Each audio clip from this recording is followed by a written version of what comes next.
નમસ્કાર દર્શક મિત્રો, હું છું બાબા સિંહ. વિજાપુરની ખબરમાં આપનું સ્વાગત છે. વિજાપુરના કણબા પ્રાથમિક શાળામાં ભવ્ય રીતે ગણતંત્ર દિવસની ઉજવણી કરવામાં આવી. સમાચાર વિગતવાર જાણીએ તો વિજાપુર તાલુકાના કણબા ખાતે આવેલી પ્રાથમિક શાળામાં આજે ગણતંત્ર દિવસની ઉત્સાહભેર ઉજવણી કરવામાં આવી હતી. આ પ્રસંગે શાળાના વિદ્યાર્થીઓ, શિક્ષકો તથા ગામના વિવિધ વર્ગના લોકો ઉપસ્થિત રહ્યા હતા. કાર્યક્રમમાં કણબા ગામના સરપંચ, ઉપસરપંચ, પંચાયતના સભ્યો, શાળા વ્યવસ્થાપન સમિતિ એસએમસીના સભ્યો, શાળાના પરિવાર તેમજ ગામના વડીલો અને આગેવાનો વિશેષ ઉપસ્થિત રહ્યા હતા. આ ઉપરાંત દૂધસાગર ડેરીના પ્રમુખ, મંત્રી તથા ગ્રામજનો પણ સન્માનપૂર્વક હાજર રહ્યા હતા. શાળાના પ્રમુખ શિક્ષક રાવલ તેજસકુમારે પ્રસંગને અનુરૂપ પ્રેરણાદાયી પ્રવચન આપ્યું હતું.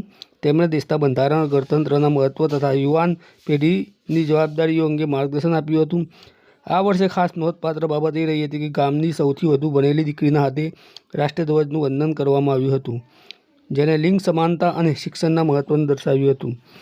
ગામના આગેવાનો તરફથી વિદ્યાર્થીઓને ઉત્સાહ માટે 1000 રૂપિયા જેટલી રકમ ઇનામ સ્વરૂપે આપવામાં આવી હતી, જેની સૌએ સરાહના કરી હતી. આ કાર્યક્રમ દ્વારા ગામની એકતા, શિક્ષણ પ્રત્યેની સમજ અને રાષ્ટ્રીય ભક્તિની ભાવના સ્પષ્ટ થઈ હતી.